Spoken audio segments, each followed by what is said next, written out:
உங்க வீட்டு என்ன குழம்புக்கா? எங்க வீட்ல மொத்த கொட்டை குழம்பு. என்ன அக்கா எப்ப பாரு அதே குழம்பு வைக்கிறீங்க?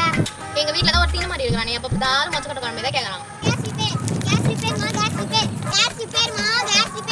நம்ம என்ன நல்ல சரி பண்ணி கொடுக்குறோமா வாங்கம்மா. கேஸ் போலனாலும் கேஸ் வரலனாலும் நான் சரி பண்ணி கொடுக்குறேம்மா.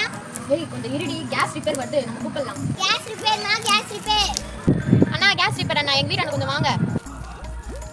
என்னம்மா உங்க வீட்ல கேஸ் ரிப்பேரா? சொல்லுங்க எந்த கேஸ் இருந்தாலும் சரி பண்ணி தந்துடுறேன். ஏன்னா எங்க வீட்ல 3 மாசமா கேஸ் போயினே இருக்குதுண்ணா. நாங்களும் எவ்வளவு டாக்டர் கிட்டே போய் பாத்துறோம், சரியே பண்ண முடியல. நீயாச்சும் சரி பண்ணி கொடுண்ணா. அப்படின்னா நம்ம கேஸ் டாக்டரால சரி பண்ண முடியாது. கேஸ் என்கிட்ட காமிங்க. என்னால சரி பண்ண முடியாது கேஸ் எதுவும் இல்லம்மா. இருங்க நானே கூப்பிடுறேன், நீங்க பாருங்க. டேய் குண்டல கேசி கொஞ்சம் வெளில வாடா.